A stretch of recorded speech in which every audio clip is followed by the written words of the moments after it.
Boa tarde a todos. Gostaria, inicialmente, de agradecer o convite da OAB Minas Gerais para estar aqui presente, falando sobre um tema tão relevante, tão importante, que é acerca da reforma da Previdência Social, que inclui todos os regimes de previdência públicos vigentes no Brasil, não só o regime geral de Previdência Social, mas os regimes próprios de Previdência Social dos servidores públicos efetivos, que são aqueles concursados. Nós sabemos que o governo federal, até por conta de todo o trabalho que a sociedade civil promoveu durante todos esse ano, após a apresentação da PEC 287, com a ênfase e atuação da OAB, mas tivemos atuação de diversos movimentos sociais, diversas entidades, fazendo ênfase aqui à atuação da ANFIP, Associação dos Auditores da Receita Federal do Brasil, que tem desmistificado todo esse discurso governamental apresentado. A ANFIP tem feito um trabalho muito importante, não só em função da PEC 287, mas ao longo de todos os anos, fazendo uma análise dos números da Seguridade Social. Então, para que vocês tenham uma compreensão acerca desses números, acessem o site da ANFIP. Nós temos um trabalho também muito importante que nós temos que louvar, elogiar, que é o movimento da Auditoria Cidadã, que é coordenado pela doutora Maria Lúcia Fatorelli, que tem feito um trabalho fantástico de fazer exatamente essa conexão, essa correlação que o professor Anderson Avelino mencionou sobre a dívida pública, que é uma dívida que nunca foi auditada, contrariando a Constituição Federal, e essa indecente reforma da Previdência Social consubstanciada na PEC 287. Então, foi esse conjunto de entidades, de movimentos sociais, dos institutos de direito previdenciários, como o IBDP, o IEPREV, o IAPE, os movimentos como, por exemplo, a coordenação da Frente Mineira de Defesa da Previdência Social, junto com diversas outras entidades, que fizeram com que o governo percebesse que não tinha os 308 votos necessários para lograr a aprovação na Câmara dos Deputados, que é 3/5 que se exige para aprovar uma PEC, pelo menos inicialmente na Câmara dos Deputados. Em função disso, se decretou com uma conexão direta com essa questão, a intervenção federal no Rio de Janeiro, e a partir do momento que se tem intervenção federal, não se pode aprovar qualquer proposta de emenda constitucional. E essa intervenção federal, conforme decreto presidencial, ela já está estabelecida até 31 de dezembro de 2018. Então, até que o governo revogue esse decreto de intervenção federal, não há de se falar em reforma da Previdência Social. Ou seja, esse tema certamente será debatido no governo posterior, o governo que virá no ano que vem, e aí nós temos que ter uma consciência muito grande sobre as falácias que têm sido apregoadas para que nós não admitamos o prosseguimento dessa PEC 287. Então, esse evento, essa oportunidade que o Instituto de Estudos Previdenciários que tem agora, juntamente com outras entidades, juntamente com a OAB, é um momento muito importante para que nós continuemos mobilizados, para que essa PEC 287 ela não prossiga e não tenha êxito. Eu acredito que essa reforma ela não será aprovada, não nos moldes que foram propostos, e um dos pontos que a gente sempre argumentou é a falta de qualquer estudo atuarial. Quer dizer, quando se fala na Constituição, em Previdência Social, para que se fundamente uma busca do equilíbrio financeiro atuarial dos regimes de previdência, o governo, ao menos, teria que apresentar cálculos atuariais, cálculos financeiros, cálculos técnicos, que pudessem legitimar para que os parlamentares pudessem votar sobre essa PEC 287. Não foi apresentado nenhum cálculo atuarial. Então, é uma votação no escuro, que, uma vez que essa PEC 287 for aprovada, nós teremos um dos regimes previdenciários, se não o mais rigoroso regime previdenciário do mundo, né, rivalizando com países como a Alemanha, cuja expectativa de vida chega a 10 anos acima da expectativa de vida do Brasil. Então, nós temos que nos conscientizar de que essa PEC 287 é uma PEC draconiana, é uma PEC que ela não está legitimada em cálculos atuariais, em cálculos técnicos, não houve nenhuma participação da sociedade civil, dos movimentos sociais, dos sindicatos, das centrais sindicais, do Conselho Nacional de Previdência Social. Então, ela não tem qualquer legitimidade, principalmente por esse Congresso corrupto, por esses parlamentares que não representam a nossa sociedade, e razão pela qual nós temos que, sim, nos unirmos para que, mesmo no governo posterior, nós não podemos esmorecer esse movimento para que essa PEC ela não tenha prosseguimento. E aqui nós vamos apresentar alguns argumentos muito importantes para desmistificar o discurso governamental. Primeiro, o governo faz uma confusão entre orçamento da Seguridade Social e orçamento fiscal.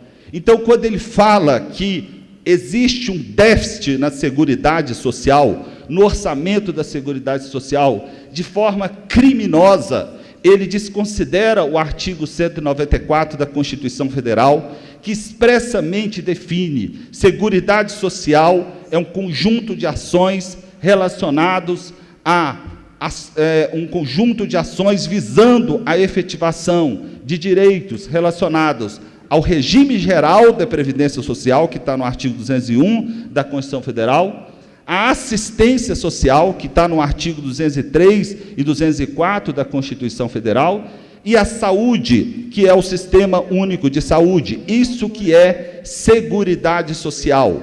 E a Seguridade Social, portanto, não compreende os regimes próprios de Previdência Social. Os regimes próprios dos servidores públicos, eles têm um financiamento totalmente distinto. Eles não são financiados pelas contribuições mencionadas pelo professor Anderson Severino, que são aquelas contribuições mencionadas no artigo 195 da Constituição Federal, que são as chamadas contribuições sociais. Então, o governo, quando ele divulga para a sociedade que a Seguridade Social, o orçamento da Seguridade Social está deficitária, ele inclui todas as aposentadorias, todos os benefícios pagos aos servidores públicos federais, que estão previstos no artigo 40 da Constituição Federal. Veja o absurdo, sendo que a Seguridade Social, ela está disciplinada preliminarmente no artigo 194 em seguinte da Constituição Federal. Além disso, além de incluir as despesas dos servidores públicos federais, que devem ser financiados pelo orçamento fiscal e não pelo orçamento da Seguridade Social, ele inclui ainda despesas com militares das Forças Armadas, os militares do Distrito Federal e do Corpo de Bombeiros. Então, existe aí uma inflação desse chamado déficit da Seguridade Social, na medida em que se inclui despesas que constitucionalmente não fazem parte do orçamento da Seguridade Social. Então, isso é algo absurdo, é algo vexatório. O Tribunal de Contas da União legitimou esse cálculo feito pelo governo federal, dizendo que esse cálculo está correto, e isso consta na Lei de Diretrizes Orçamentárias. Então, quando o governo divulga que existe um déficit na Seguridade Social, ele está incluindo uma série de despesas que deveriam ser custeadas pelo orçamento fiscal e não pelo orçamento da Seguridade Social. Então, esse é um ponto, primeiro, que nós temos que desmistificar acerca dessa questão do déficit. Uma outra questão importante: o INSS hoje responde pelo pagamento de 37 milhões de benefícios, 33, desculpa, e 700 mil benefícios mensais.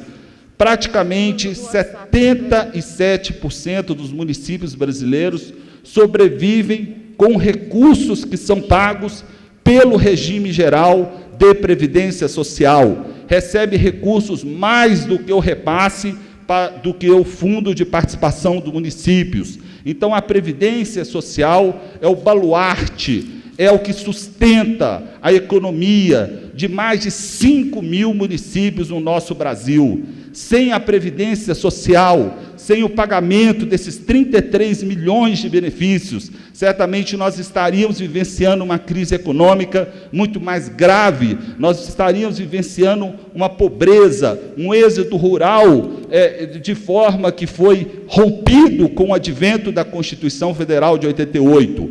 Então, a Seguridade Social no Brasil, ela não tem como escopo apenas a cobertura de riscos sociais, ela tem como objetivo também a promoção da distribuição de renda, e não há dúvida, isso já foi constatado pelo DIEESE, já foi constatado pela Universidade Federal do Rio de Janeiro, pela tese de doutorado da professora Denise Gentil, que o regime geral de previdência social, através do pagamento desses 33 milhões de benefícios, sendo 9 milhões de benefícios pagos aos trabalhadores rurais, constitui hoje o maior sistema de distribuição de renda para o país. Então, a demolição desse sistema de proteção social significará um agravamento da pobreza, da miserabilidade de um país que ainda padece com altos índices de concentração de renda. Então, nós temos que ressaltar isso. A Previdência, ela tem um papel no Brasil muito mais relevante de países que são desenvolvidos, cujo objetivo é a cobertura de contingências sociais, contingências como a invalidez, a incapacidade para o trabalho de forma temporária, a idade avançada. Ela desempenha um papel salutar para que o país tenha uma equidade social, uma justiça social maior, para que nós tenhamos um país mais solidário.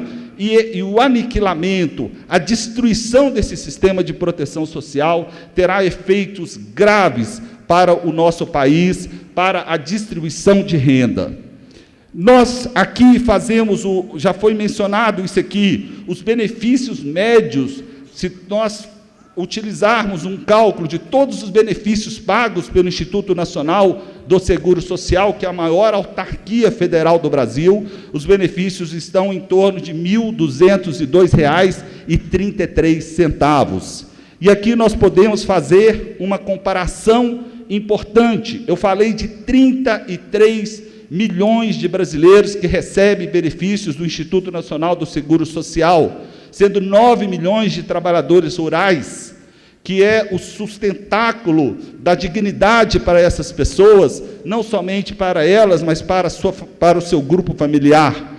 Quando a gente faz uma comparação, e aqui não estou querendo fazer nenhuma demonização do regime próprio de previdência social dos servidores públicos, no caso dos RPPS, dos servidores públicos federais, nós temos apenas, em comparação ao regime geral, 683 mil pessoas, e representa um déficit financeiro de 45 bilhões de reais no ano de 2017. Se nós formos comparar com RPPS, que, na verdade, nem se pode dizer que existe uma previdência para os militares federais, nós temos apenas 3.780 mil pessoas, cujo déficit financeiro, eu não estou falando de déficit setorial, estou falando de déficit financeiro, representa 37,68 bilhões de reais somente no ano de 2017. Aí vocês me perguntam, Roberto, você é a favor, então, de uma reforma na Previdência dos RPPS?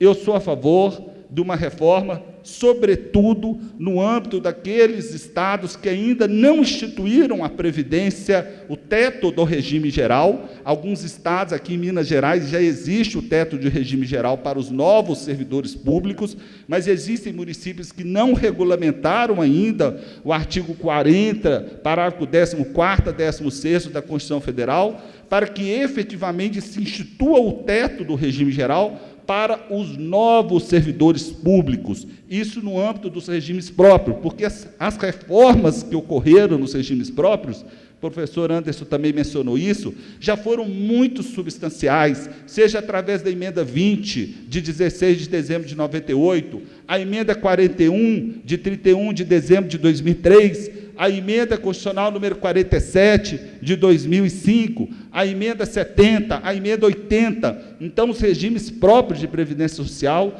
eles já foram substancialmente alterados, e é óbvio que isso vai demorar um tempo para que haja uma equalização. Agora, no âmbito da previdência dos militares, nós, de fato, temos uma situação muito preocupante. Apenas para vocês terem uma ideia, no ano de 2016, 55% dos militares que passaram para a reserva tinham em torno de 45 e 49 anos de idade. Já no regime geral, apenas 6% estavam nessa faixa etária. Ou seja, no regime geral da Previdência Social, a maior parte das pessoas se aposentam, 34% dos aposentados estão entre 60 e 64 anos de idade. Então, é outra mentira que se diz que o brasileiro se aposenta mais cedo. A grande maioria dos brasileiros, no regime geral da Previdência Social, se aposenta entre 60 e 64 anos de idade, através de aposentadoria por idade, que exige, no mínimo, 180 contribuições mensais.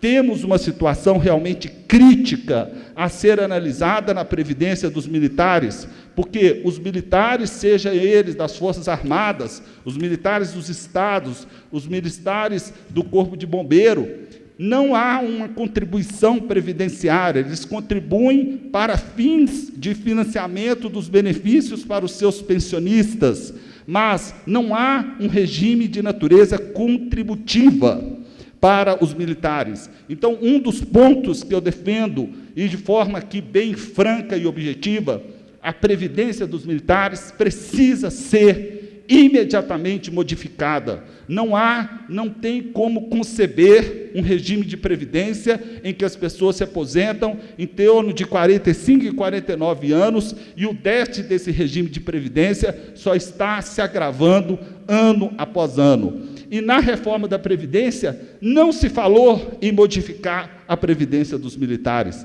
Querem-se modificar a Previdência do regime geral da Previdência Social, afetando milhões de brasileiros que contribuem para essa aposentadoria que nós vimos aqui, e a Previdência que, de fato, precisa ser modificada é exatamente essa Previdência dos militares. Com regras diferenciadas, sim, precisa ter regras diferenciadas, mas não há de como conceber um sistema como esse que vigora aqui no Brasil. Isso é completamente inadmissível. Nós temos também um outro aspecto importante, e aqui eu já vou acelerar um pouco. No caso do regime geral da Previdência Social, o artigo 195 da Constituição Federal estabelece expressamente que a União tem que contribuir para a Seguridade Social. Porém, a União não contribui. A União ela não aporta recursos para a Seguridade Social. E quando ela faz esse aporte, ela chama isso de déficit, descumprindo um princípio que é o custeio tripartite. A Seguridade Social ela deve ser financiada pelas empresas, pelos trabalhadores e também pela União. E quando a União ela aporta recursos, ela diz que isso ela está apenas cobrindo um déficit na Seguridade Social. O que acontece na prática, meus caros amigos, é exatamente o inverso.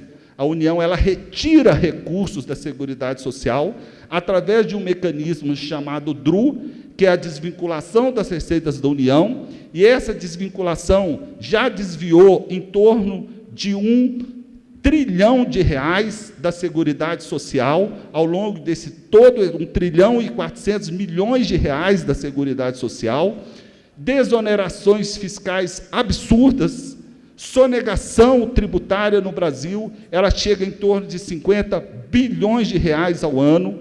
Então, nós, ao invés de discutirmos o fim da DRU, que é a desvinculação das receitas da União, ao invés de nós trabalharmos na governança, trabalharmos na fiscalização, no aumento da educação previdenciária, nós estamos chegando aqui ao fim da minha exposição, hoje nós temos 40 milhões de brasileiros que não contribuem para o regime geral de previdência social. Ou seja, se ao invés do governo investir em denegrir, em difamar a imagem da Previdência Social, ele deveria estar investindo no combate à sonegação, que é muito elevada nesse país, no combate à falta de arrecadação através da educação previdenciária, para que esses 40 milhões de brasileiros que estão exercendo uma atividade na economia informal pudessem contribuir para o Instituto Nacional do Seguro Social. E o efeito é exatamente o inverso, na medida em que ele faz toda essa propaganda, as pessoas que são autônomas, que embora sejam obrigadas a contribuir, a tendência é que elas não contribuem para a Previdência Social. Então, nós temos que ter uma consciência muito vívida de que a reforma da Previdência que nós precisamos não é essa da PEC 287, é a reforma na fiscalização, na governança, na transparência, no investimento da educação previdenciária, no combate à fraude, no combate aos refis e parcelamentos especiais que apenas estimulam a sonegação fiscal para que esses devedores, posteriormente, sejam perdoados em dívidas, juros e multas, e isso só vai fomentando a sonegação nesse país. A verdadeira reforma da Previdência é essa. E precisamos, sim, modificar a Previdência dos militares, precisamos acabar com a Previdência dos parlamentares, porque, finalizando, a Emenda Constitucional número 20, de 98, instituiu que regime próprio da Previdência Social é somente para os servidores públicos concursados. Porém, nesse país, nós ainda temos uma Previdência que é própria para os parlamentares e que destoam das regras dos demais servidores públicos. Então, enquanto nós não acabarmos efetivamente com esses privilégios, que é previdência de parlamentar, previdência de militar, com regras que não têm qualquer compatibilidade com o equilíbrio financeiro-atorial, não vem me falar em reforma da Previdência Social. Muito obrigado.